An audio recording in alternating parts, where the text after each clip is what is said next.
चलिए अब हमारे साथ मेहमानों का पूरा पैनल जुड़ा है हमारे साथ, स्पेशली अगर आप देखें अजय बग्गा, संजय सिन्हा साहब जुड़े हैं बात करने के लिए।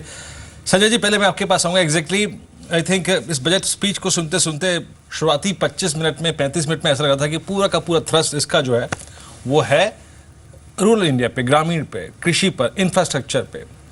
आपको क्या लगा एग्जैक्टली इस बजट की थीम क्या थी? और अगर मैं आपसे पूछूं कि आपको बाजार के प्रोस्पेक्टिव से, स्ट्रीट के प्रोस्पेक्टिव से 5 में से मार्क्स देने हैं, कितने देंगे आप इसको? देखिए, मेरे ख्याल से अगर आप इस बजट को देखें तो उसको दो पहलू में देखना चाहिए। एक उसके शॉर्ट टर्म आउटकम के पर्सपेक्टिव में और दूसरी उसकी लॉन्ग टर्म आउटकम के पर्सपेक्टिव पे। तो जिस तरह से बाजार का रिएक्शन था वो हमारे ख्याल से ज्यादा शॉर्ट टर्म आउटकम के पर्सपेक्टिव से बाजार ने तुरंत रिएक्शन अपना दर्शाया। और जब धीरे धीरे बाजार बजट की थीम को समझ रहा है तो उसकी जो देख रहे हैं हम रिएक्शन अभी, हमारे ख्याल से ये बाजार की लॉन्ग टर्म पर्सपेक्टिव को दिखा रहा है। फाइनेंस मिनिस्टर की ओपनिंग लाइन जो थी बजट स्पीच की, उसी में उन्होंने जो पूरे विश्व में जो इकोनॉमिक स्थिति है उसको सारांश में उन्होंने कह दिया कि पूरी ग्लोबल इकोनॉमी एक बहुत ही कठिन परिस्थिति से गुजर रही है। उस बैकग्राउंड में हमें यह समझना कि हम एक शाइनिंग सितारा होंगे पूरे विश्व में, जबकि हमारी करीब 35% जो जीडीपी है वो एक्सपोर्ट और इंपोर्ट से कनेक्टेड है, आई थिंक वो एक रियलिस्टिक स्टेटमेंट नहीं होता। और इसलिए अगर हम देखें तो उन्होंने जो 3 पहलू रखे, सबसे पहले उन्होंने कहा कि हमें अपने इकोनॉमी में फायरवॉल्स क्रिएट करने पड़ेंगे इस ग्लोबल रिस्क से अपने आप को इंसुलेट करने के लिए। दूसरी चीज उन्होंने कहा कि हमें अपने डोमेस्टिक कंजम्पशन को इंक्रीज करना पड़ेगा या उसको और बरकरार रखना पड़ेगा। और तीसरी बात उन्होंने कहा, इकोनॉमिक ग्रोथ और पॉलिसी को हमें इस तरह से डायरेक्ट करना है कि वो आम आदमी के पक्ष में हो। तो अगर आप उस पर्सपेक्टिव में देखिए तो मुझे लगता है कि फाइनेंशियल ईयर 2016 और 2017 जो है, इसमें जो सबसे बड़ी विशेषता और सबसे बड़ी स्ट्रॉन्ग पॉइंट जो भारतीय इकोनॉमी की रहेगी वो रहेगी डोमेस्टिक कंजम्पशन का और भी जोर से बढ़ना। पिछले 2 सालों में because of successive years of bad rainfall, monsoon की विफलता के कारण हमने देखा कि इसका रूरल इकोनॉमी पे बहुत असर पड़ा और जो भी कंजम्पशन ग्रोथ हुआ वो अर्बन इकोनॉमी से हुआ। इस साल एल नीनो की असर कम होने की संभावना है और उसके फलस्वरूप हम एक्सपेक्ट कर सकते हैं कि नॉर्मल मॉनसून होगा। तो एक बिनाइन एनवायरनमेंट में अगर आप वहां इंफ्रास्ट्रक्चर स्पेंडिंग बढ़ा रहे हैं, उन फार्मिंग रूरल इनकम को बढ़ा रहे हैं, तो आप इमेजिन कर सकते हैं कि कितना बड़ा मल्टीप्लायर ये हो सकता है। जी जी जी। इसलिए अगर आपने इस पहलू में देखा तो मुझे लगता है भले शॉर्ट टर्म पर्सपेक्टिव में डिविडेंड डिस्ट्रीब्यूशन टैक्स को लेके, एसटीटी को बढ़ाए जाने को लेके बाजार का नेगेटिव रिएक्शन रहा, लेकिन डोमेस्टिक कंजम्पशन जब जोर से बढ़ेगी उसका बाजार के लॉन्ग टर्म पर्सपेक्टिव या मीडियम टर्म पर्सपेक्टिव पे बहुत अच्छा असर पड़ेगा। तो 5 में से अगर मुझे नंबर देने पड़े तो मैं तो 4 नंबर दूंगा इस बजट को। जी, 5 में से आप 4 नंबर देंगे। और इस बीच हमारे साथ एक और खास मेहमान जुड़े हैं, हमारे साथ मिस्टर लियो पुरी जुड़े हैं बात करने के लिए।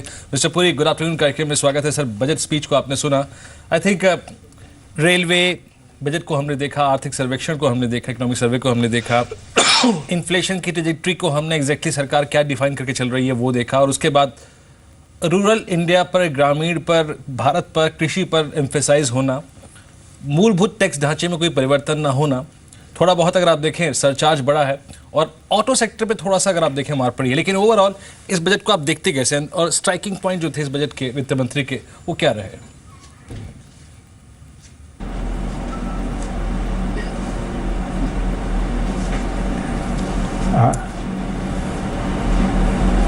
Mister Puri.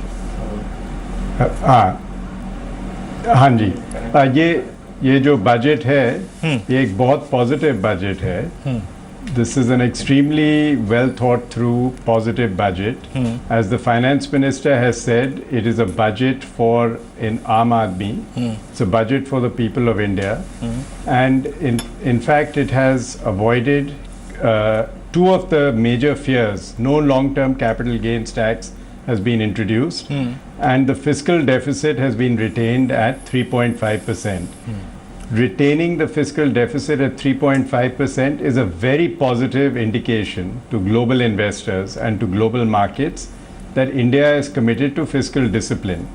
had we not done this, today the rupee and our fixed income markets, our interest rates on our government bonds would have been shooting up and the rupee would have been depreciating. So the finance minister has essentially ensured that India continues to stand out as a relative sweet spot in the global economy, and it's a very positive signal that he's given global markets.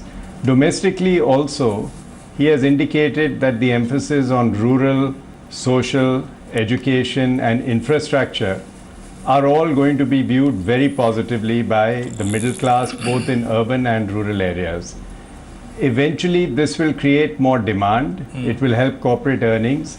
And I think, therefore, there's a very good utilization, the quality of expenditure in the budget, focusing on housing, roads, social schemes, and education, are all areas that will help the long-term foundation of the country. So I give this budget 8 or 9 out of 10 in terms of its positive impact at this point. Right. But Mr. Puri, ये जो एक तो disinvestment का जो programme है उस पर, and secondly जो कैपिटल मार्केट के लिए शायद कुछ अच्छी चीज़ें हो सकती थी, specially to draw in additional domestic funds into market in terms of ease of investment through mutual funds and all, उस पर क्या कुछ और हो सकता था बजट में? Are you satisfied with what has been done? As regards that, one, as I said, long-term capital gains, which was a worry the market had, that has not come through. There has been no change in long-term capital gains, which was the biggest fear the market had. Secondly, there's a very important announcement on NPS, pension scheme.